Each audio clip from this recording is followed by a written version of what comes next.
अस्सलाम वालेकुम वरहमतुल्लाहि वबरकातुहू। उम्मीद करती हूँ सब खैरियत से होंगे। अच्छा, हम कंटिन्यू करते हैं। हादसा करबला पर पहुंचे थे हम लोग, और यहाँ पे बात ये हो रही थी कि उबैदुल्ला बिन ज़ियाद ने एक आमिर बिन साद बिन अबी वक्कास को और एक हुर बिन यजीद तमीमी को, इन दोनों को लश्कर इनके साथ रवाना किए और कहा कि हजरत हुसैन को फाइंड आउट करें कि कहाँ पर हैं, क्योंकि कूफा आने से पहले पहले उनको रास्ते में रोक देना था। सही है। तो फिर क्या हुआ कि दोनों को ही मिल गए थे हजरत हुसैन, ठीक है, अलग अलग मकामात पर। तो फिर क्या हुआ था कि जो इब्ने साद थे यानी अम्र बिन साद, ठीक है, तो वो सारी डिटेल्स वहां पर आ रही थी कि अम्र बिन साद को ना हजरत हुसैन ने जो है ये वाली तीन बातें कही थी कि मुझे इन तीनों में से एक वो करने दो, कि या तो मुझे मक्का वापस चले जाने दो, या ये कि मुझे किसी बॉर्डर की तरफ जाने दो ताकि मैं कुफार से लड़ता हुआ शहीद हो जाऊं, या ये कि मुझे यजीद के पास उधर जाने दो, दिमश्क में, ठीक है, ताकि मैं उससे बातचीत कर सकूं, जैसे मेरे बड़े भाई ने हजरत मुआविया के साथ बातचीत करके मामला तय किए थे। सही है। तो फिर जो है इस पर जो अम्र बिन साद बिन अबी वक्कास थे, उन्होंने ये बोला कि जो है मैं तो मतलब इसकी अथॉरिटी नहीं रखता कि मैं जो है इनमें से कोई भी चीज़ अलाउ करूं, तो मैं खत लिख के भेजता हूँ उबैदुल्ला बिन जियाद को, और वहां पर जो है वो देखते हैं क्या डिसीजन लेता है। तो ये सारी बातें उनके पास गई, उबैदुल्ला बिन जियाद के पास गई। फिर क्या हुआ था? हम्म। अच्छा, और वहां पर ही ना खेमाजन हो गए थे ये अमर बिन साद जो थे। अच्छा, उसके बाद फिर जो है हाँ, फिर क्या हुआ कि ये जो शिमर जिल जोश था, ठीक है, ये वहां पर ही मौजूद था उबैदुल्ला बिन ज़ियाद के पास, और उसने ये मशवरा दिया उनको। उसने उबैदुल्ला बिन ज़ियाद को मशवरा दिया कि इस वक्त जो है अच्छा मौका है, ठीक है, तो इस वक्त जो है तुम हुसैन रज़ी अल्लाह तआला अन्हु को बिला तकल्लुफ कत्ल कर सकते हो, कोई इल्जाम भी तुम पर आयद नहीं होगा। लेकिन अगर ऐसा हुआ कि हुसैन रज़ी अल्लाह तआला अन्हु को यजीद के पास जाने दिया, तो फिर उनके मुकाबले में तुम्हारी कोई इज्जत और कदर बाकी नहीं रहेगी, और वो तुझसे ज्यादा मर्तबा हासिल कर लेंगे। तो इब्ने ज़ियाद ने फिर खत लिखा रिटर्न में अम्र बिन साद को कि ये तीनों बातें तो मंजूर नहीं की जा सकती। एक एक जो है एक मतलब उसका रास्ता निकल सकता है, वो ये कि हजरत हुसैन जो है अब म्यूट कर लिएगा प्लीज, नॉइज आ रहा है कहीं से। अच्छा, हजरत हुसैन जो है वो क्या करें कि अपने आप को हमारे सुपुर्द कर दें और यजीद की बैत कर लें मेरे हाथ पे, यानी उबैदुल्ला बिन ज़ियाद के हाथ पे यजीद की बैत कर लें। उसके बाद उनको यजीद के पास रवाना कर दिया जाएगा। सही है, पूरे एहतमाम के साथ उनको रवाना कर देंगे। लेकिन फिर हजरत हुसैन ने अग्री नहीं किया इस बात से, ठीक है। अच्छा, फिर क्या हुआ कि इब्ने साद जो है इस कोशिश में मुसलसल लगा हुआ था कि किसी तरह कश्त खून वगैरह ना हो, और या तो हजरत हुसैन उबैदुल्ला बिन ज़ियाद की बात मान लें, या फिर उबैदुल्ला बिन ज़ियाद ये हजरत हुसैन जो डिमांड रखे हुए हैं वो मान ले। तो बहुत कोशिश कर रहा था अकॉर्डिंग टू दिस बुक। फिर क्या हुआ कि हाँ, इस पूरे खतो किताबत में और इनकार और इसरार में एक हफ्ता गुजर गया, ठीक है।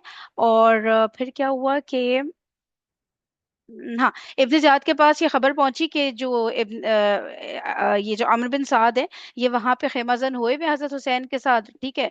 तो जो है उबैदुल्ला बिन ज़ियाद को ये फिक्र लाहक हो गई कि भाई इस तरह से तो ये दोनों आपस में मिल जाएंगे। सही है। तो फौरन जो है ये जवेरा बिन तमीमी के हाथ जो है एक खत भिजवाया अमर बिन साद को उबैदुल्ला बिन ज़ियाद ने, कि मैंने तो तुमको इसलिए भेजा था हुसैन बिन अली के पास कि जाके उनको तुम गिरफ्तार करो, वो नहीं कर सकते तो उनका सर काट के लाओ मेरे पास, ठीक है। ये थोड़ी हुक्म दिया था कि जो है उनकी मुसाहबत इख्तियार करो, दोस्ताना ताल्लुकात बढ़ाओ। अब तुम्हारे लिए बेहतर यही है कि बिला तामुल जैसी तुमको ये खत मिले, फौरन लेकर आओ हजरत हुसैन को मेरे पास, नहीं तो जंग करो उनके साथ, उनका सर काटो, ठीक है। जरा भी अगर तुमने तामुल मतलब किया, जरा भी डिले किया इस काम में तुमने, तो फिर जो ये जो कासिद आया है, फिर ये जो है ये तुमको गिरफ्तार करके मेरे पास ले आएगा, ठीक है। और जो तुम्हारा लश्कर है वो वहां पर ही बगैर सरदार के रहेगा, और मैं दूसरा सरदार वहां पे रवाना कर दूंगा, लेकिन तुमको गिरफ्तार करके ले आएंगे, ठीक है।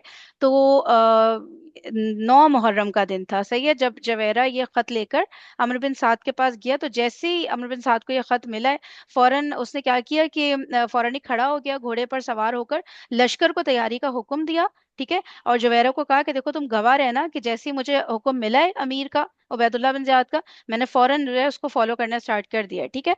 अच्छा, उसके बाद हजरत हुसैन को सामने बुलवाया। एक मिनट रुकिएगा।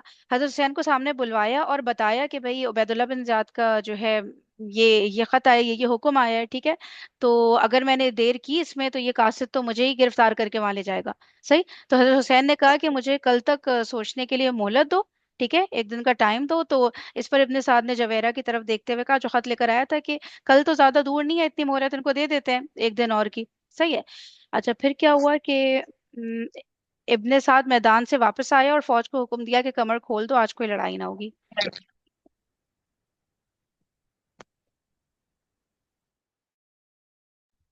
हम्म आगे बढ़ते हैं। अच्छा, उबैदुल्लाह बिन जियाद ने जवेरा बिन बदर के हाथ ये हुक्म रवाना करने के बाद सोचा कि अगर इब्ने साद ने सुस्ती की और जवेरा ने ने उसे कैद कर लिया, तो फौज बगैर अफसर के रहकर मुंतशिर हो जाएगी। ठीक है, तो उबैदुल्लाह बिन ज़ियाद को वहां पे कूफा में इस चीज का डर हुआ कि भाई अगर जो है इब्ने साद ने वाकई में नहीं गिरफ्तार किया हज़रत हुसैन को या उन्हें कत्ल नहीं किया, ठीक है, तो फिर जुबैरा तो उनको कैद करके मेरे पास ले आएगा और लश्कर पूरा का पूरा उधर बगैर किसी सरदार के रह जाएगा। ठीक है। अच्छा, फिर क्या लश्कर मुंतशिर हो जाए, मतलब बगैर अफसर के रहकर फौज जो है मुंतशिर हो जाएगी, और मुमकिन है कि हुसैन ही से जा मिले। हुसैन ही से जा मिले यानी उनकी तरफ हो जाए, हजरत हुसैन की तरफ हो जाए, वो जो फौज पीछे पूरी रह गई है ना। ये हाँ। उसको ये डाउट हुआ उसको ना, उबैदुल्ला बिन ज़ियाद को, मतलब ये खदशा हुआ कि हजरत हुसैन के ही फेवर में ना हो जाए वो पूरी की पूरी फौज। ठीक है। इस सूरत में जरूर दिक्कत और परेशानी का सामना होगा, और हुसैन रजी अल्लाह तआला अन्हु को मौका मिल जाएगा कि वो मक्का की तरफ फरार हो जाएं और काबू में आए हुए निकल जाएं। चुनांचे उसने फौरन शिमर जोश, जोशन नाम है ये, शिमर बिल सॉरी शिमर दिल जोश को बुलवाया और कहा कि मैं जुवेरा को भेज चुका हूं और उसको हुक्म दे दिया है कि अगर इब्ने साद लड़ाई में तामुल करे तो उसको गिरफ्तार करके ले आए। इब्ने साद की तरफ से मुझको मुनाफकत का शुबा है। अच्छा, इब्ने साद की तरफ से मुझको मुनाफकत का शुबा है। अगर जुवेरा ने इब्ने साद को गिरफ्तार कर लिया तो फौज जो मैदान में पड़ी हुई है सब आवारा और जाया हो जाएगी। मैं तुझसे बेहतर इस काम के लिए दूसरा शख्स नहीं पाता। तो ठीक है, तो ये उबैदुल्लाह बिन ज़ियाद शिमर को कह रहे हैं कि मैं तुझसे बेहतर इस काम के लिए दूसरा शख्स नहीं पाता, तो फौरन मैदान करबला की तरफ जा।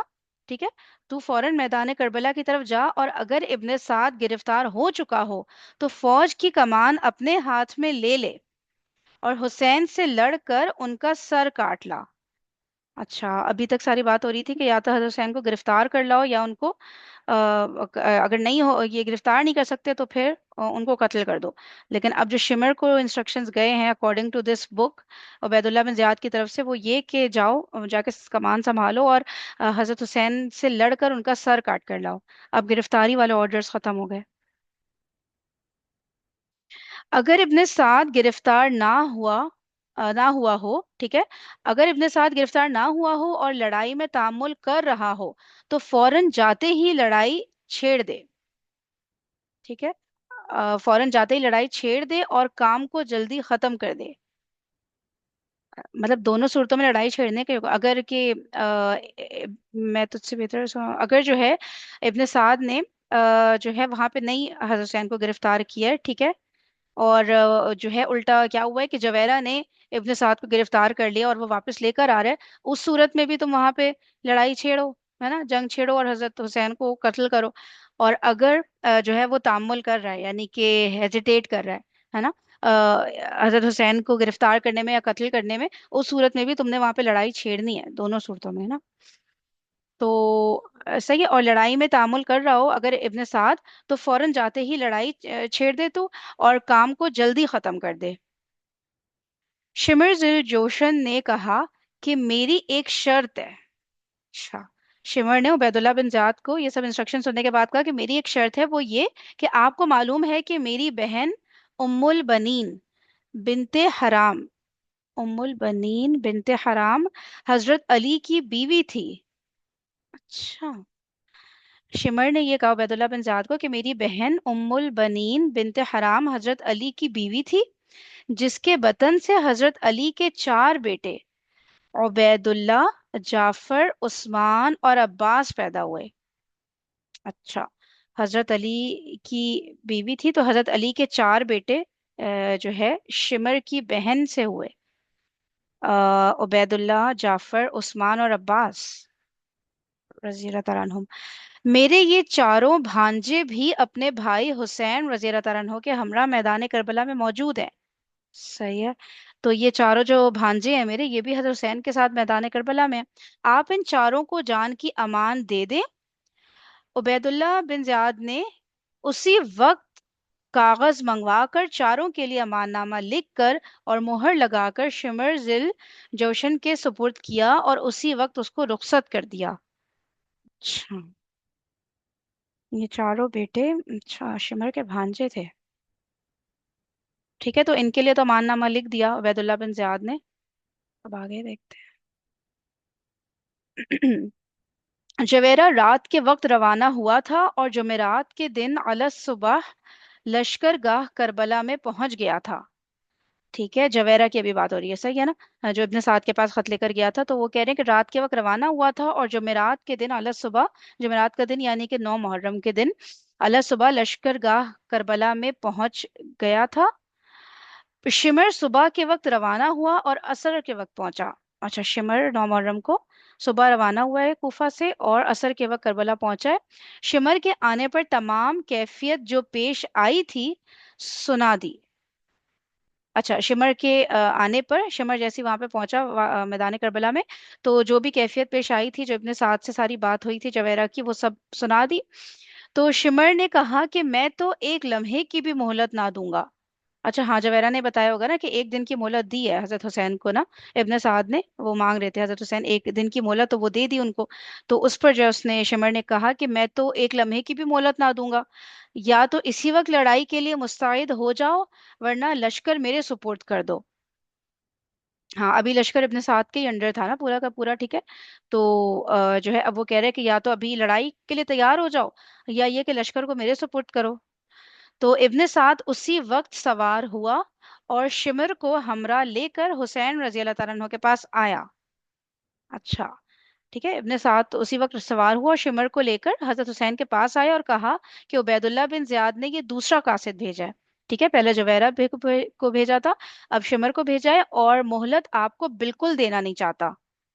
अच्छा, आपको बिल्कुल भी मोहलत नहीं देना चाहता। हजरत हुसैन ने कहा कि सुबहान अल्लाह, अब मोहलत के देने या ना देने की क्या जरूरत है। आफताब तो गुरूब हो रहा है, क्या रात के वक्त भी तुम लोग जंग को कल के लिए मुलतवी ना रखोगे। ये सुनकर शिमर जिलजोशन ने भी कल सुबह तक का इंतजार मुनासिब समझा और दोनों अपने लश्करगाह को वापस चले आए। मगरिब का वक्त हो गया था ना। ठीक है, तो फिर इस तरह से मिल गया हजरत हुसैन को टाइम। अच्छा, किसी ने कोई बात कहनी है तो बता दिएगा, मुझे रोक दिएगा। हजरत हुसैन पर पानी की बंदिश। रात के वक्त उबैदुल्लाह बिन ज़ियाद का हुक्म पहुंचा कि अगर अभी लड़ाई शुरू नहीं हुई है, तो इसी वक्त जबकि ये हुक्म पहुंचे पानी पर कब्जा कर लो। अच्छा, रात के वक्त उबैदुल्लाह बिन ज़ियाद ने ये हुक्म पहुंचाया कि अगर लड़ाई अभी तक शुरू नहीं हुई है, तो जैसे ही तुम लोग को ये हुक्म पहुंचे, पानी पर तुम लोग कब्जा करो और हुसैन बिन अली और उनके हमराइयों के लिए पानी बंद कर दो। अगर सिपाह शिमर के जेर कमान आ गई है, तो शिमर को इस हुक्म की तामील करनी चाहिए। अम्र बिन साद ने इस हुक्म के पहुंचते ही अम्र बिन अल हज्जाज को 500 सवार देकर साहिल फरात पर मुतय्यन कर दिया। यार, ये साहिल फरात को इंग्लिश में क्या बोलते हैं। ये कोई फेमस रिवर है ना। ये यूफ्रेटिस कहते हैं इसको, अच्छा, या सही। यूफ्रेट। या जी। यूफ्रेट रिवर, ओके ओके, सही। तो क्या हुआ कि अम्र बिन साद को जब ये हुक्म मिला उबैदुल्लाह बिन ज़ियाद की तरफ से कि पानी को बंद करना है, तो उसने जैसे ही हुक्म मिला, अम्र बिन अल हज्जाज को 500 सवार देकर साहिल फरात पर मुतय्यन कर दिया।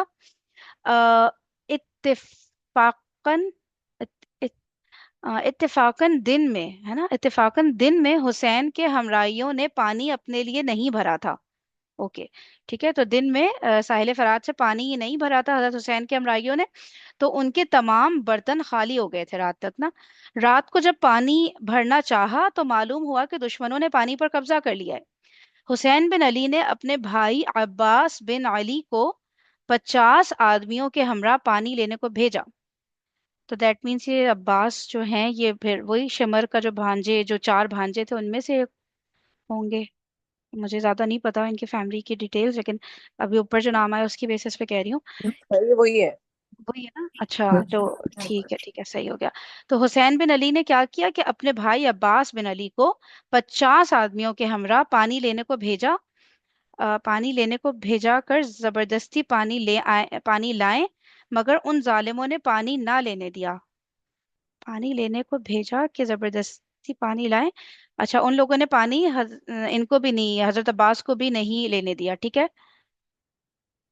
मतलब शिमर तो वहां मौजूद होगा ना, तो वो हजरत अब्बास को पता होगा ना कि हजरत अब्बास उधर आए हैं पानी लेने के लिए। या शिमर को नहीं पता होगा? पता होता तो वो तो हजरत अब्बास को तो पानी लेने देता ना। अच्छा, फिर क्या हुआ कि हजरत अब्बास गए 50 लोगों के साथ, लेकिन वो नहीं पानी लेने दिया वहां उनको भी, ठीक है। फिर क्या हुआ, अब दम बदम प्यास की शिद्दत ने तकलीफ पहुंचानी शुरू की, ठीक है। फिर क्या हुआ, ये ऐसी अजियत थी जो तीर और शमशीर की अजियत से ज्यादा सुहान रू थी। हुसैन रजी अल्लाह ताला अन्हो के छोटे बेटे अली बिन हुसैन बीमार थे, ठीक है। हजरत हुसैन के छोटे बेटे अली बिन हुसैन बीमार थे और खेमे में पड़े रहते थे। वो और उनकी बहन उम्मे कुलसूम ये देखकर सुबह को दुश्मनों का हमला होगा। आ, एक मिनट, वो और उनकी बहन उम्मे कुलसूम ये देखकर सुबह को दुश्मनों का हमला होगा और तमाम अजीज व अकारिब जो इस वक्त मौजूद हैं कत्लो शहीद होंगे, रोने लगे। यार मुझे ये सिनेरियो जरा समझा दें। देखें, एक दिन की मोहलत ली है हजरत हुसैन ने ना, कि ये बताने के लिए कि मैं अगला स्टेप क्या लूंगा, ठीक है। लेकिन जंग होगी अगले दिन, ये बात तो नहीं अभी तय हुई ना। ये मैं समझ नहीं पा रही कि इन लोगों अभी का जब वो शिमर आया तो उसने तो यही कहा है ना कि अब तो जंग ही होगी। शिमर तो जब पहुंचा तो उसने तो फिर यही ऐलान कर दिया कि अब जंग ही होगी, अब तो कुछ भी नहीं होगा। ये ऐलान किया है? मतलब उसने वो जंग करना ही शुरू हो गया था ना, तो हजरत इमाम हुसैन ने यही कहा ना कि आप क्या अभी कैसे जंग करोगे, अभी तो मगरिब हो रही है। अच्छा अच्छा, तुम लोग तो मोहलत तो जंग मिल को ही गई। कल के, हाँ, जंग को हाँ, कल के लिए मुलतवी ना रखोगे। तब सब लोगों को तो पता ही था ना, मतलब औरतों को तो स्पेशली आइडिया हो गया था कि अब कल तो ये कत्लो गारत शुरू होगी, ये सारे मर्द हमारे जो हैं वो सबके सब शहीद हो जाएंगे। यार, ये बात शुरू किधर से हुई क्योंकि थी? वैसे मैं शायद मिस कर दिया कि ये शिमर ने मतलब इंडिकेशन कहाँ से दिया था? जंग उसने क्लियर कट ऐलान कर दिया था। क्या हुआ हाँ, था उसने जब वो उस? आया ना, देखो वो आया ना जब वो करबला में पहुंचे, वो असर के वक्त पहुंचा, समर ने ठीक है, आने पर तमाम कैफियत जो जो पेश आई थी सुना दी। ठीक है। और समर ने कहा मैं तो एक लम्हे की भी मोहलत ना दूंगा, या तो इसी वक्त लड़ाई के लिए मुस्तैद हो जाओ या लश्कर मेरे सुपुर्द कर दो। अच्छा अच्छा अच्छा, हजरत हुसैन के भी नॉलेज में बात आ गई यानी कि हाँ, फिर वो हाँ, वो फिर लेकर वहां पहुंचे। हजरत हुसैन के पास आए ना, तो उन्होंने कहा कि अभी हम तो सिर्फ जंग करेंगे, तो हजरत हुसैन ने भी यही कहा कि तो मगरिब का टाइम हो रहा है, अभी कैसे जंग होगी, तब अच्छा कल अच्छा, सुबह ही होगी। तो बच्चों को और सबको आइडिया हो गया ना, औरतों को, कि ओके कल ओके, हमारे मर्द नहीं रहेंगे। अच्छा अच्छा अच्छा, सही सही सही। दूसरा वही मुझे ये भी लग रहा है कि सिंस हजरत हुसैन की जो तीनों शराइत थी वो तो उनको कबूल नहीं थी। ठीक है। उनकी जो शर्त थी कि इब्न ज़ियाद के पास जाएं और उसके हाथ पे बैत लें, वो हजरत इमाम हुसैन ने कहा कि मैं उसके पास जाकर तो नहीं लूंगा। तो हम्म। ऑलरेडी डिस्कशन हो रही थी, उसका तो एंड हो गया था, तो आगे फॉरवर्ड तो कुछ नजर नहीं आ रहा था, तो प्रॉब्ली वैसे भी नजर आ रहा था कि ये ऐसा ही होगा। अच्छा अच्छा अच्छा अच्छा, सही सही सही, हाँ सही हो क्योंकि गया। इब्ने जियाद की तरफ से दो ही ऑप्शन आए थे ना, या तो उनके हाथ पे आके बैत कर लो या फिर लड़ाई के लिए तैयार हो जाओ। तीसरी तो ऑप्शन उन्होंने दी ही नहीं थी, तो वो बैत तो उनको हम्म, करनी ही नहीं थी, तो अब लड़ाई का ही ऑप्शन बचा था। सही सही सही सही सही, ठीक है, ओके। हम्म, अच्छा, नहीं ये रहा। आ, ये रहा। अच्छा, वो और उनकी बहन उम्मे कुलसूम, ठीक है। ये बात ये शुरू हो रही है कि हजरत हुसैन के छोटे बेटे जो थे अली बिन हुसैन, वो बीमार थे और खेमे में पड़े रहते थे। वो और उनकी बहन उम्मे कुलसूम ये देखकर सुबह को दुश्मनों का हमला होगा और तमाम अजीज व अकारिब जो इस वक्त मौजूद हैं कत्लो शहीद होंगे, रोने लगे। इन दोनों की रोने की आवाज सुनकर हजरत हुसैन खेमे के अंदर आए। यार मुझे थोड़ा सा बता दे, कौन दोनों, मतलब हजरत हुसैन के बेटे और उनकी बहन उनकी उम्मे बेटी। हाँ। हजरत हुसैन के बेटे अली बिन हुसैन, ये मतलब अच्छा, ये बहुत छोटे थे ना वैसे? हाँ, ये बहुत आ, छोटे थे, ये बिल्कुल दूध पीते थे मेरे ख्याल से हाँ, एक। तो अच्छा, इनका वो वाला रोना वो हुआ, अच्छा अली अच्छा। असगर जैसे कहते हैं ना ये लोग, अली असगर जी। अली असगर और हम्म। और अली अकबर फिर कौन? हजरत अली। अच्छा अच्छा, सही है, ओके, ठीक है। तो ये हो गया सही। अब वो और उनकी बहन कौन? अच्छा, वो तो छोटे थे इसलिए रो रहे थे। नहीं यार, ये मुझे समझ नहीं आ रहा, ये वो और उनकी बहन कौन? उनकी बहन यानी कि हजरत अली असगर की बहन, उम्मे हजरत उम्मे कुलसूम। हुसैन कुलसूम। की ना। इमाम हुसैन की बेटी। अच्छा अच्छा हजरत अच्छा। हुसैन के दोनों बच्चे, हजरत अली और वो उम्मे अच्छा अच्छा। कुलसुम। वो और उनकी बहन उम्मे कुलसूम ये देख कर, मतलब ये लिखा ना, ये देख कर, तो वो तो इतने छोटे बेबी थे, तो वो तो नहीं ये देख कर रोने, वो तो अपने बीमारी को उसमें, जैसे छोटा बेबी एक रोता है, मुझे तो वो जहन में आ रही थी पिक्चर ना। लेकिन लिखा ये आ रहा है ना कि वो और उनकी बहन उम्मे कुलसूम का तो समझ आ रहे बड़ी होंगी। वो और उनकी बहन उम्मे कुलसूम ये देख कर सुबह को दुश्मनों का हमला होगा और तमाम अजीज और अकारिब जो इस वक्त मौजूद हैं कत्लो शहीद होंगे, रोने लगे। इसमें मुझे उनकी एज का हो रहा था कि इतने समझदार थे क्या के, लेकिन वो तो नहीं, बहुत ही छोटे से थे ना, इसलिए। अच्छा, वो और तो इनकी दूध पीते बच्चे थे ना, अली असगर के बारे में जो होता है, वो तो दूध पीते बच्चे थे। हाँ वही ना, अली सही हो असगर, गया। और उम्मे कुलसूम इनकी एज क्या बताई जाती है? मैं कहना थोड़ी यंग ही थी। अच्छा। मतलब ठीक है, सही हो गया। मतलब ठीक है, तो ठीक है, तो अब ये देखकर कि सुबह सब कत्लो शहीद हो जाएंगे, तो ये दोनों रोने लगे, यानी हजरत हुसैन के दोनों बच्चे ये रोने लगे। इन दोनों की रोने की आवाज सुनकर हजरत हुसैन खेमे के अंदर आए और कहा कि दुश्मन हमारे करीब खेमाजन है, तुम्हारे रोने की आवाज सुनकर वो खुश होंगे। ठीक है, हजरत हुसैन ने अपने बच्चों को कहा कि दुश्मन हमारे करीब खेमाजन है, तुम्हारे रोने की आवाज सुनकर वो खुश होंगे और हमराहियों के दिल थोड़े होंगे। अच्छा, और हमारे जो हमराही हैं उनके दिल थोड़े होंगे। तुमको हरगिज हाय वाय कुछ नहीं करनी चाहिए।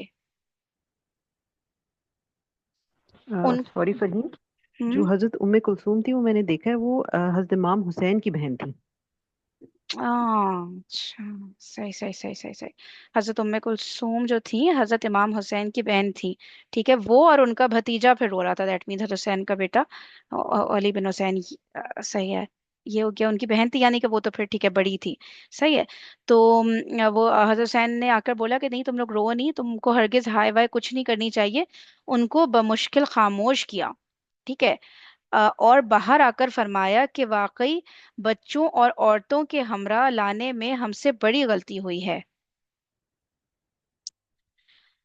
तो खामोश किया सबसे पहले उनको, और खेमे के बाहर आकर हजरत हुसैन ने ये फरमाया कि वाकई बच्चों और औरतों के हमरा लाने में हमसे बड़ी गलती हुई है, उनको हरगिज हमरा ना लाना चाहिए था। इसके बाद हजरत हुसैन ने अपने तमाम हमराहियों को अपने पास बुलाकर कहा कि तुम लोग यहाँ से जिस तरफ को मुनासिब समझो चले जाओ। अच्छा, हजरत हुसैन ने जितने भी उनके साथ फेलोज आए थे उन सबको ये कहा कि तुम लोग जो है जिस तरफ से जाना चाहो यहाँ से निकलो तुम लोग ना, ठीक है। अगर तुम लोग मुनासिब समझो, ठीक है, इस बात को, तो जिस तरफ से तुम लोग जाना चाहो तो उस वहां से निकल जाओ। तुमको कोई भी कुछ ना कहेगा। हम्म। तुम लोग को कोई भी कुछ ना कहेगा, क्योंकि दुश्मनों को सिर्फ मेरी जात से बहस है। हम्म। तुमको कोई भी कुछ नहीं कहेगा, क्योंकि दुश्मनों को सिर्फ मेरी जात से बहस है। तुम्हारे चले जाने को तो वो और भी गनीमत समझेंगे। मैं तुम सबको इजाजत देता हूँ कि अपनी अपनी जान बचा लो। हमराहियों ने ये सुनकर कहा कि हम हरगिज हरगिज आपका साथ नहीं छोड़ सकते। सही। हम हरगिज हरगिज आपका साथ नहीं छोड़ सकते, हम सब आपके ऊपर कुर्बान हो जाएंगे, और जब तक हमारे दम में दम है आपको अम, आज़ार ना पहुंचने देंगे।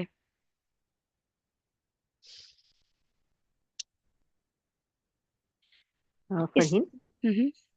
एक क्वेश्चन है मेरा, एक बात, एक कंफ्यूजन समझ नहीं आ रही। एक कि हजरत इमाम हुसैन इनिशियली रज़ी अल्लाह ताला अन्हु जब निकले थे मक्का से, तो हम्म। उस वक्त तो चले हम फिर भी कह सकते हैं कि उनको खतूत आए हुए थे और उन्हें ये अपेरेंट वो था कि वहां पे मुझे ज्यादा लोग एक्सेप्ट करेंगे और मेरे हाथ में बैत कर लेंगे। सही। लेकिन उसके बाद रास्ते में भी पता चल गया, मुस्लिम बिन नकील का भी पता चल गया, तो फिर भी फैमिली को और बच्चों को साथ क्यों लेकर गए थे?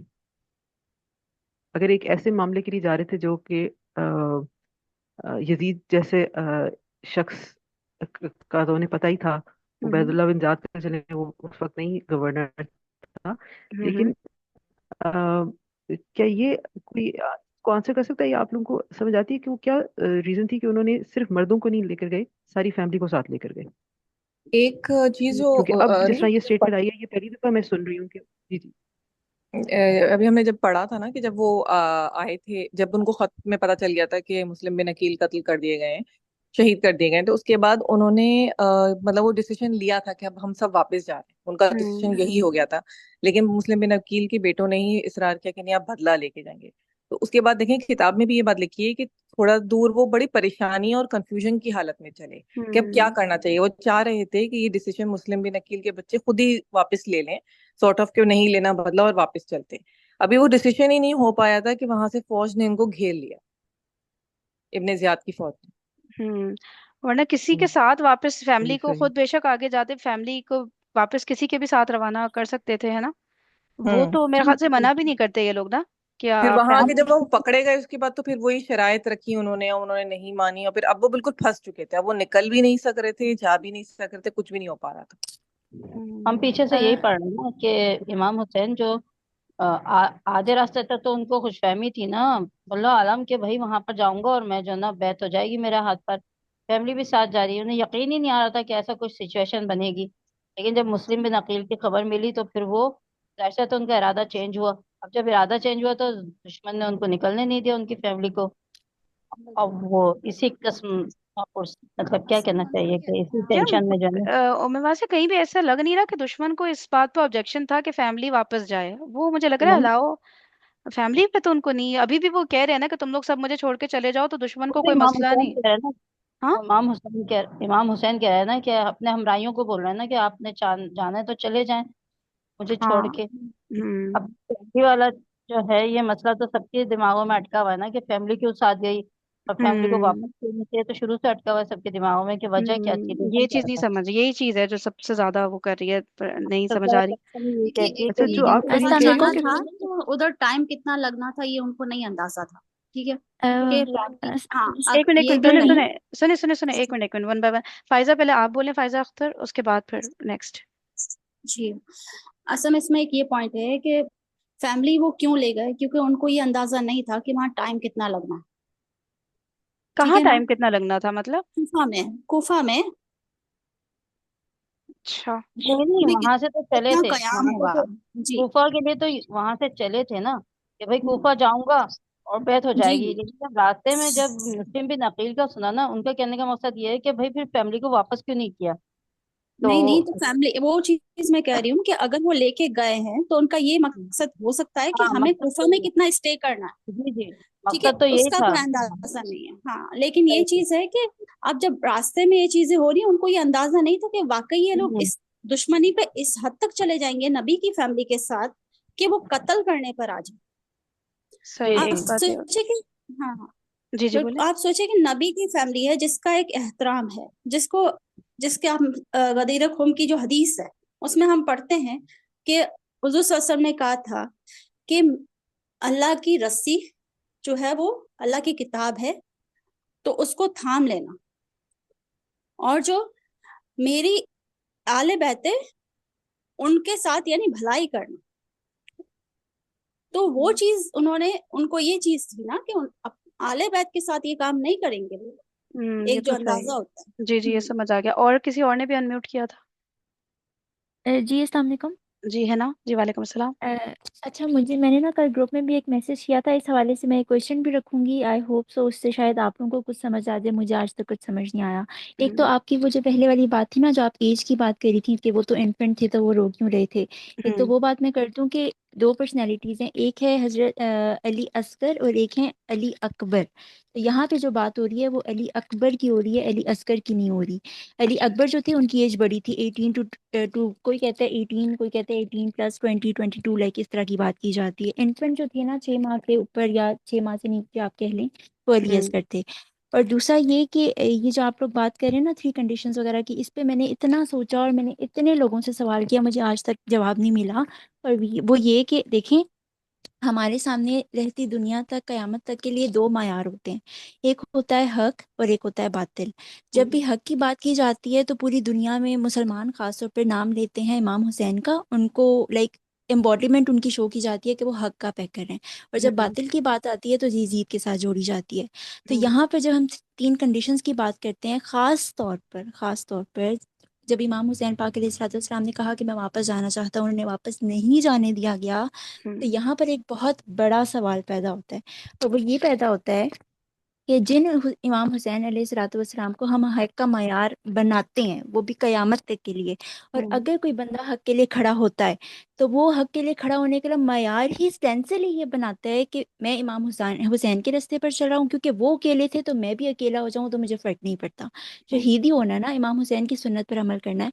तो हक पर अगर आप हो तो आप अकेले भी हो तो इमाम हुसैन की सुन्नत पर अकेले खड़ा होकर शहीद तो हो जाओ, लेकिन हक से बैक ऑफ ना करो। सही ये है। वो अहले हक हस्तियां हैं जो ये स्टेंसिल पेश करती हैं इमाम हुसैन की। तो अगर नबी पाक अलैहिस्सलाम की आल में से सबसे बड़ी हस्ती इमाम हुसैन, जिनके बारे में नबी पाक अलैहिस्सलाम ने फरमाया था कि मैं इससे हूँ, चलो ये मुझसे है तो समझ में आ जाते हैं, मैं इमाम हुसैन से हूँ जिनके बारे में ये नबी पाक अलैहिस्सलाम ने फरमाया था, उन इमाम हुसैन का कहना कि मैं वापस चला जाऊं, एक तो ये बात, हम्म। इससे एक इतनी बड़ी कंफ्यूजन जनरेट होती है। और मैंने ये सवाल हर किसी के सामने रखा था, और वो ये कि देखें, इमाम हुसैन पाक अलैहिस्सलाम जैसी हस्ती भी अगर वापसी का रास्ता मांगे, देखें लेट्स सपोज अगर आज हम कुरानों के सामने खड़े हो जाएं, हमारे सामने फौज आगे खड़ी हो जाती है, एक तो ये रास्ता हो सकता है कि हम इमाम हुसैन की सुन्नत पर अमल करके कहें कि चलो हम कम है, हम पे बम्बार्डमेंट होगी, हम पे मिसाइल्स आएंगे, हम पर स्ट्रेट फायर्स होंगे, हमें मार दिया जाएगा, शहीद कर दिया जाएगा। एक तो ये रास्ता है। और दूसरा रास्ता अगर हम फौज को ये देते हैं कि आप हमें जाने दें, ठीक है, हम खुद कह रहे हैं डर के या घबरा के या जो भी आप इसको नाम दे दें, कि हिकमत का बेशक नाम दे दें कि हम वापस जाना चाहते हैं, फौज हमें अगर ना वापस जाने दे और वो हमें हमें मर्डर कर दे, तो आप क्या कहोगे? लाइक अगला क्या कहेगा? मतलब ये ना अगला कि ये एक कहेगा, जैसे कि बुजदिली वाली अप्रोच आप कहना चाह रही हो ना। हाँ, देखो मेरी बात लाइक मैं सुनो, ये कह रही हूँ कि यार एक है ना। मिनट एक minute, hmm. Let me just complete. तो देखिए मेरी बात सुने, एक तो ये है कि लाइक सवाल ये पैदा होता है कि उन्होंने तो बस वापसी का रास्ता मांगा, उन्होंने ये तो नहीं कहा कि मैं तो हर सूरत खड़ा होऊंगा, मैं यहाँ से नहीं हिलूंगा। उन्होंने वापसी का रास्ता मांगा, तो हाउ कम कि आप कहो कि एक बंदा जो उन्हें वापस ही नहीं जाना दे रहा, जबकि वो वापस जाना चाह रहे हैं, तो उन्हें तो जबरदस्ती शहीद किया गया ना, लाइक वो खुद तो नहीं जबरदस्ती आगे बढ़े शहादत के लिए, वो तो वापस आना चाहते थे, वो तो उन्हें रोका गया कि आप नहीं वापस जाएंगे, ये तो जबरदस्ती वाला मामला हो गया ना। तो मैंने इतने लोगों से सवाल किया, तो इसी वजह से आप अगर देखें यूट्यूब भरा पड़े, आप अगर उलमा के इस पे बयान सुने ना, तो वो ये कहते हैं कि ये तीनों कंडीशन झूठी हैं, ये है ही नहीं, ये बातिल है, ये इमाम हुसैन हम्म। से मंसूब की जाती है। इवन कि डॉक्टर इसरार जैसी जो पर्सनैलिटी हैं, वो भी कहते हैं कि ये झूठ बांधा गया है इमाम हुसैन। सही इमाम कहा। हुसैन जैसी हस्ती ये कर ही नहीं सकती कि वो वापस रस्ती का, जबकि उन्हें पता है कि मैं हक पर हूँ। अगर तो इमाम हुसैन ने हिकमत का रास्ता उस टाइम इख्तियार कर लिया ना, तो रहती दुनिया तक जो हम इमाम हुसैन को स्टेंसिल बनाते हैं, किसी के पास ये जवाज नहीं बनता कि वो हक के लिए अकेला खड़ा हो। फिर तो इमाम हुसैन तो बहुत ऊपर की हस्ती है, फिर तो एक आम से बंदा उठ के कहेगा कि जब इमाम हुसैन बैक ऑफ कर सकते हैं हिकमत की, चले हिकमत कह लें, बुजदिली ना कहीं, नाउजुबिल्ला, हिकमत के नाम पर अगर वो बैक ऑफ कर सकते हैं कि हम चलो पावरफुल होके वापस आएंगे, चलो हमें दूसरी जगह पे जाने दो, हम वहां पर लड़ते हैं अल्लाह के रास्ते में, तो फिर एक आम इंसान के लिए तो कोई टेंशन ही नहीं बचता रहती दुनिया तक के लिए। वो क्यों ना कहे कि मुझे हक के यार रास्ते पर अभी हाँ, मैं अकेला नहीं आपका पॉइंट चलना। बिल्कुल क्लियर हो गया, ठीक है। अब मुझे इसमें ये समझ आ रहा है कि यार एक बंदा अकेले जा रहा है विदाउट एनी फौज, और वो उसके जहन में ये प्लानिंग हो सकती है कि भाई मैं वापस जाऊंगा। अब मुझे नहीं पता था कि ये लड़ाई का यहाँ पे माहौल क्रिएट हो जाएगा। मैं फैमिली के साथ क्या लड़ूंगा? इस्लाम भी ये नहीं कहता कि ऐसे ही जाके खड़े हो जाओ, ठीक है ना, कि बगैर किसी फौज की तैयारी के आप जाके दुश्मन के आगे लड़ने के। आई डोंट थिंक सो इस्लाम इस चीज को प्रमोट करता है। इस्लाम तो ये चाहता है कि भाई तैयारी करो और फिर जाओ। अब ये तो एक अजीब सी सिचुएशन हो गई ना कि आगे जंग के लिए सब खड़े हैं, हजरत इमाम हुसैन अकेले, फिर वो कैसे फाइट करेंगे? तो वो अगर ये कह रहे हैं टेम्पररी तौर पे वापस जा रहा हूँ, मे बी उनके जहन में ये हो कि भाई मैं वहां से एक फौज लेकर आऊंगा, फिर आओ चलो लड़ते हैं, ठीक है ना। इसमें मुझे कोई इतना नहीं वो ये मक्का मुकरमा वापस, मेरे फैमिली मेरे साथ है, मैं छोड़कर आ जाऊं, कुछ भी उनके जहन में चल लेकिन सकता है। पर इतना नहीं, मुझे। इसमें मैं इसमें थोड़ी ये सी भी बात तो करना नहीं, चाहती देखें, एक होता है कि आप हक के लिए अकेले खड़े होते हो, तो इस्लाम आपको हिकमतन कहता जरूर है कि अगर आपके लिए जायज है कि अगर आप हिकमत कहते हैं तो उस टाइम बैक ऑफ भी कर लो, लेकिन अगर कोई हक के लिए अकेला खड़ा हो जाता है ना, उसका जो हूँ। मायार बुलंद होता है ना, वो दूसरे इंसान का नहीं हो सकता। अच्छा चलिए, वो सुने जिस सुने। मकाम पर फाइज हो जाता हाँ। है ना, वो दूसरा नहीं हो सकता। वो तो हक के लिए अकेले करेक्ट। खड़ा हो गया ना कि मैंने अल्लाह जी के जी लिए जी। जान देनी है। जैसे अहाद अहाद करते करते हजरत बिलाल अगर थे, वो अपनी जान दे रहे थे, तो उनके लिए तो रास्ता था ना, अल्लाह ताला ने तो कहा है अच्छा आपकी सुने सुने। जान को खतरा हो तो आप बैक ऑफ कर सकते हो, वो तो अच्छा तौहीद सुने से ना, तो इनकार सुने कर सुने, सकते इसमें और बहुत सारी चीजें निकलनी है, हैं। बहुत एंगल्स निकल रहे हैं, वो हम लोग या तो व्हाट्सएप पे या तो कल डिस्कस कर लें, या तो क्योंकि टाइम खत्म हो गया ना, अब टाइम तो नहीं क्रॉस कराना है, सही है। बस एक तो पॉइंट दे दूं मैं, अगर आप बोले तो, हाँ, छोटा सा इसमें जल्दी से जल्दी से, हाँ। छोटा सा। असल में ये है कि देखिए उनको हजरत हुसैन ने पूरा मौका दिया है कि भाई हुजूर सल्लल्लाहु अलैहि वसल्लम की फैमिली को हाथ ना लगाएं। ठीक है। उनके जो दूसरे लोग थे ना, जो सामने फौज थी, ठीक है, ये उनका इम्तिहान था। आप देखिए कि ये जो हजरत साद के बेटे थे, क्या वो क्यों वो उस बंदे का बात मान रहे हैं उनके सामने, जो कि हजरत यानी कि हुजूर अकरम सल्लल्लाहु अलैहि वसल्लम की फैमिली है, हजरत हुसैन है। आप सोचिए क्यों नहीं उन्होंने कहा कि भाई मैं तुम्हारा साथ दूंगा, चाहे जो भी तुम्हारे साथ हो या ना हो, मैं तुम्हारे साथ लड़ता हूँ और इनको मैं इनकी फौज से निकल रहा हूँ। क्यों नहीं कहा? हम ये भी सोच सकते हैं कि उनका इम्तिहान था ये। जी जी जी बिल्कुल। चलें, इसको ना अब हम लोग कंटिन्यू व्हाट्सएप पे कर लेते हैं तो, या कल इंशाल्लाह, ठीक है। Okay, thank you so much everybody, जज़ाकुमुल्लाह खैरन कसीरा। सुब्हानक अल्लाहुम्मा व बिहम्दिका नशहदु अल्ला इलाहा इल्ला अंता नस्तगफिरुका व नतूबु इलैक। अस्सलामु अलैकुम व रहमतुल्लाहि व बरकातुहू।